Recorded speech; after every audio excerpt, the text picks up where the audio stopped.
আজই ডাউনলোড করুন আর এনজয় করুন আপনার পছন্দের শো।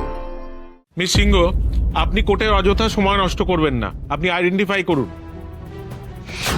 তোমার মায়ের আর কোনো বিপদ নেই। সুচন্দ্রিমা যেন কোর্টে সত্যি কথা বলে। আর যে ছেলে রুদ্রজিৎ সেন শর্মা কোনোভাবেই ছাড় না পায়।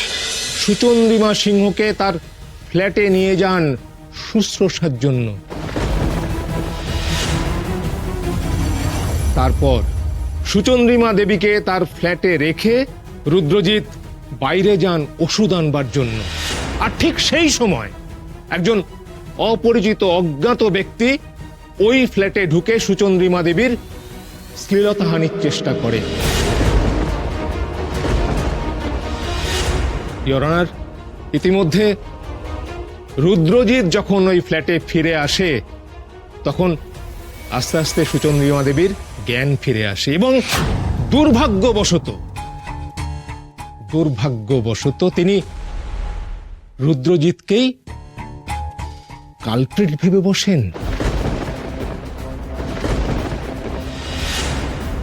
Objection sustain. ইওর অনার, আমার মক্কেল রুদ্রজিৎ সেন শর্মা অনারেবল মিনিস্টার জয়জিৎ সেন শর্মার ছেলে। কোনো মহিলাকে অসম্মান করার মতো মানুষই তিনি নন। তাছাড়া যারা সাধারণ মানুষকে দেখার, তাদের রক্ষা করার দায়ভার নিজেদের কাঁধে নিয়েছেন, তারা এই রকম কোনো কাজ করতেই পারেন না যেখানে নাকি তাদের ফ্যামিলির, তাদের পার্টির ভাবমূর্তি নষ্ট হয়। ধর্মাবতার, রুদ্রজিৎ ছাড়া ওনার ফ্ল্যাটের চাবি আর কার কাছে থাকবে? উনি কি ফ্ল্যাট খোলা রেখে ওষুধ কিনতে গিয়েছিলেন?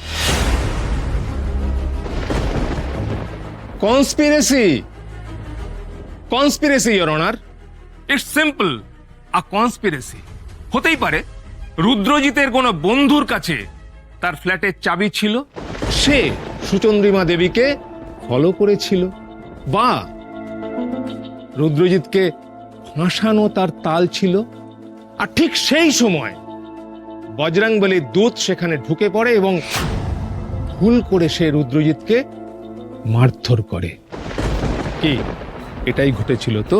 হ্যাঁ হ্যাঁ মিলর্ড, এক্স্যাক্টলি এইটাই হয়েছিল। আমার কোনো দোষ নেই।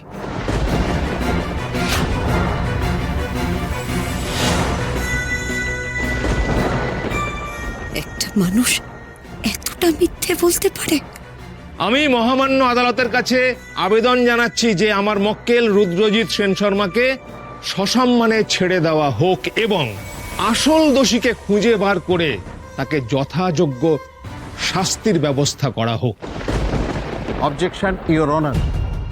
আমার মক্কেলের সঙ্গে যখন এই ভয়ঙ্কর ঘটনাটা ঘটছিল তখন তো উনি সজ্ঞানেই ছিলেন। উনি কিন্তু রুদ্রজিৎকে আইডেন্টিফাই করেননি। ওনার সাক্ষ্য গ্রহণ না করে আমার লার্নেড ফ্রেন্ড তো এই কথা বলতেই পারেন না। Objection sustain. বেশ ইওর অনার, আমরা তাহলে মিস সুচন্দ্রিমা সিংহর কাছ থেকে একটু জেনে নিই। বলুন মিস সিংহ, আপনি কি আততায়ীর মুখ স্পষ্টভাবে দেখেছেন?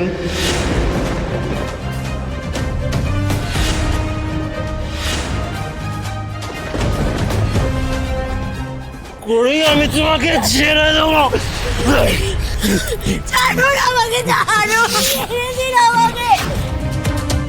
বলুন মিস সিংহ, চুপ করে থাকবেন না, চুপ করে থাকবেন না, কারণ আপনার বয়ানের উপরে একজন নিরপরাধ নির্দোষ মানুষের ভবিষ্যৎ নির্ভর করছে।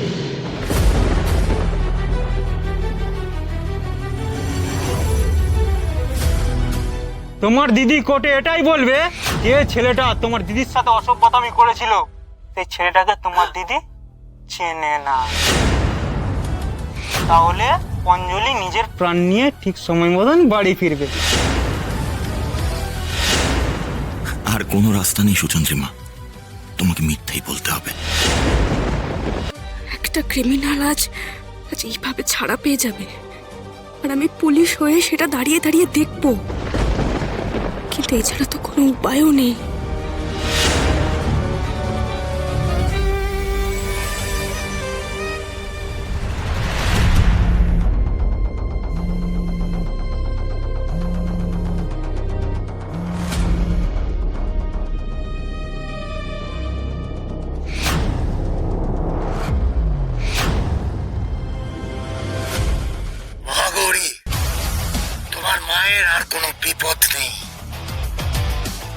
যারা তোমার মাকে কিডন্যাপ করেছিল তারা উচিত শিক্ষা পেয়েছে।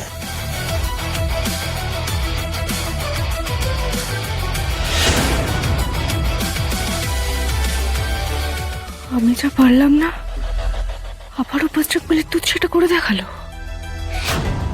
মেক শিওর তোমার দিদি সুচন্দ্রিমা যেন কোর্টে সত্যি কথা বলে। আর যে ছেলে রুদ্রজিৎ সেন শর্মা, ও যেন কোনোভাবেই ছাড় না পায়।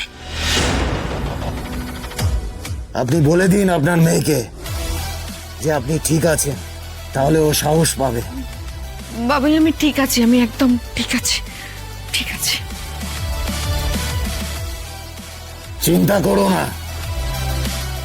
মহাগৌরী বজরংবলী আমাদের সঙ্গে আছেন। সত্যের জয় হবেই। জয় বজরংবলী। মিস সিংহ, আপনি কোর্টে অযথা সময় নষ্ট করবেন না, আপনি আইডেন্টিফাই করুন।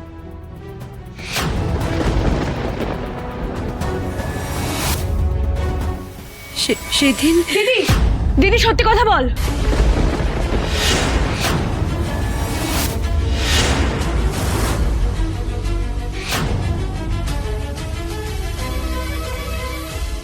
আমি বলছি দিদি সত্যি কথা বল, আসল দোষীর নাম বলে দে। অর্ডার অর্ডার, আপনি ওখান থেকে কিছু বলবেন না, যদি কিছু বলার থাকে আপনি সামনে এসে বলুন। আমার ভুল হয়ে গেছে ধর্মাবতার, আমি শুধু আমার দিদিকে সত্যি কথা বলার জন্য অনুরোধ করব। আমি ওকে এটাই বলতে চাই যে বিপদ কেটে গেছে।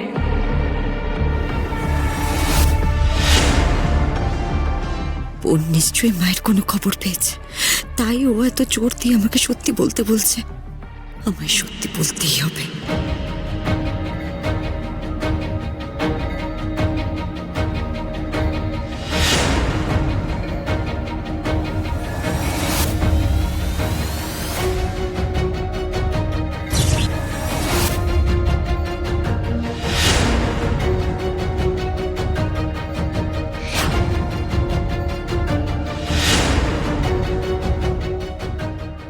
সেদিন এই ছেলেটি, এই রুদ্রজিৎ সেন শর্মা, এই আমার শ্রীলতাহানি করার চেষ্টা করেছিল।